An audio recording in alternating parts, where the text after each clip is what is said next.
संविधान किसने अंगीकार किया? किसी सरकार ने, किसी राजनीतिक पार्टी ने, या देश के नागरिकों ने? तो संविधान को अंगीकार किया है देश के नागरिकों ने। देश की किसी सरकार और किसी राजनीतिक पार्टी की हैसियत नहीं इस संविधान को बदल सके, समाप्त कर सके। थोड़ा बहुत जो उनको अधिकार मिला है संसद में कि उसकी मूल भावना को छोड़ करके कोई समाज के लिए सुविधा देने का कार्य कर सकते हैं, तो उसके लिए संशोधन हो सकता है। लेकिन मूल अवधारणा को बदलने का किसी को अधिकार नहीं है, संसद को नहीं है।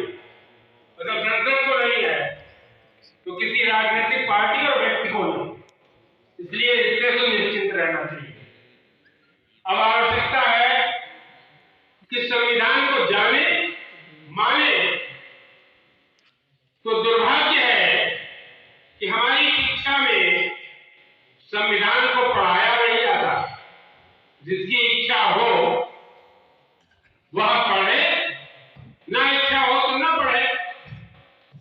और इसलिए संविधान को हम जानते नहीं, हम प्रश्न नहीं पूछ रहे, लेकिन राजनीतिक पार्टियों से आग्रह जरूर कर रहे हैं कि भाई 75 वर्ष हो गए, आर्टिकल 38 जिसमें लोक हितकारी राज्य की व्यवस्था दी गई और आर्थिक नीति में आमदनी का रेशियो घटना चाहिए, वो क्यों नहीं घटा? सौभाग्य से हमारे वरिष्ठ यूरोपियन रहे और जज साहब भी बैठे हुए हैं। सरकार और प्रशासन और कानून ये तीनों के यहाँ जानकार है। क्यों नहीं हुआ? जितने भी आयोग बने, वेतन आयोग, उन्होंने तनख्वाहें बढ़ाई, चतुर्थ श्रेणी का ध्यान रखा क्या? आमदनी का रेशियो घटाया क्या? तो नहीं घटाया। यह संविधान का अपमान किसने किया? वह पढ़े लिखे और सत्ता पर बैठे लोगों ने इसका अपमान किया है। और उसका कारण क्या है, ये सामान्य जनता को जानना चाहिए। चाणक्य ने कहा था, अर्थ का अभाव और अर्थ का प्रभाव ये दोनों अपराध करते हैं। यही ज्ञान का प्रभाव और ज्ञान का अभाव यह भी अपराध पैदा करते हैं। हमारी जो शिक्षा है वो अपराध ज्यादा करती है और ज्ञान कम देती है। इस पर विचार करने की जरूरत है। संविधान ने इसके लिए रास्ता दिया है, लेकिन हम उस संविधान पर चलना ही नहीं चाहते। किसने कहा है? संविधान ने तो कहा आर्टिकल 39 में कि प्राकृतिक संसाधनों का संकेंद्रण नहीं होना चाहिए। तो प्राकृतिक संसाधनों का संकेंद्रण किया गया ना, स्पेस अलॉटमेंट हुआ, खाने अलॉट की गई। कहां संविधान का माना गया? और ये कैसे ठीक होगा? पर्ची आ गई, इसलिए मैं कह रहा हूं, ये ऐसे ठीक होगा जनता की भागीदारी हो। जनता की भागीदारी कैसी होगी? विचार करें, कहीं जनता की भागीदारी है? एक बार चुन दिया तो सांसद जी, विधायक जी कुछ भी पास करे, कुछ भी करते रहे, और जो सरकार है वो कुछ भी करती रहे। अगर आपका पुलिस केस है तो जो सिपाही और दरोगा ने लिख दिया वो फिर आपको उसे मानना पड़ेगा। न्यायालय उसे दंड नहीं देगा, क्योंकि उसने न्यायालय के लिए पुलिस ने जांच करके अपराधी को ढूंढा ही नहीं। और जिसके साथ अपराध हुआ उसको क्या न्याय मिला? उसे कोई न्याय नहीं मिला, क्योंकि अपराध तो सरकार के तरफ हुआ है। और इसलिए यह जो इंडियन पेनल कोड है अभी बदला गया, क्या यह न्याय था? इसलिए न्याय के लिए हमारी दृष्टि बदलनी चाहिए। हमारे जो अंग्रेजों ने शासन करने के लिए कानून बनाए थे उनको बदलना चाहिए, और उस बदलने में जनता की भागीदारी होनी चाहिए कार्य स्तर पर। आर्टिकल 43A जिसमें प्रबंध में भागीदारी की है, हमारे साथी कह रहे थे श्रमिकों की बात, आज तक क्या कानून बना? 96 से भी विचाराधीन था।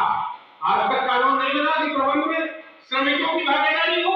इसलिए आवश्यकता इस बात की है कि हम संविधान को इम्पोर्ट कराएं, संविधान को लागू कराएं, और जब संविधान लागू होगा तो जनता जागरूक होगी और लोकतंत्र आएगा, और लोकतंत्र आएगा तो गण व्यवस्थाएं ठीक होगी, और गण व्यवस्थाएं ठीक होगी तो जो इंस्टीट्यूशन है जिनके लिए व्यवस्था दी गई कि वो लोक हितकारी हो, केवल सरकारी कंपनियों को छोड़ करके कोई लोक हितकारी संस्था है क्या जो कीमतें बढ़ रही है? जो चाहे वो कीमत बढ़ा दे, दवाई की 10 गुनी कीमत, किताबों की 10 गुनी कीमत। यह तब होगा जब सभी संस्थाएं लोक हितकारी होगी, तभी गणराज्य होगा। गणराज्य है जहां विचार करें तो राम राज्य की बात तो करते हैं, लेकिन ये शुद्ध रूप से राज्य व्यवस्था है जिसके लिए झगड़ा है राजनीतिक पार्टियों।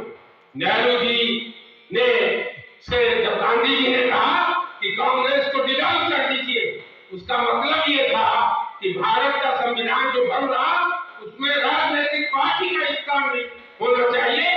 जनता वोट देगी और नागरिक को वोट दिया जाएगा और वहां पर चुना जाएगा नेता संसद में, सदन में। वह व्यवस्था कहाँ है? ये पार्टी रूल है, और पार्टी रूल में फिर साम्यवाद है, समाजवाद है, पूंजीवाद है, यह संविधानवाद कहाँ है?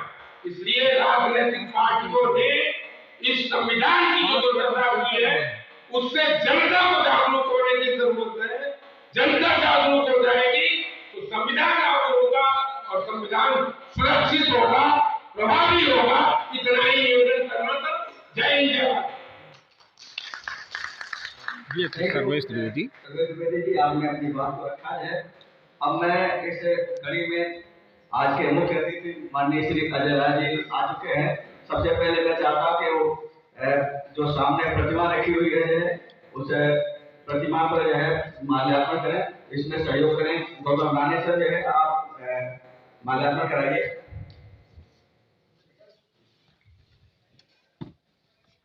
और तालियों से कराएं।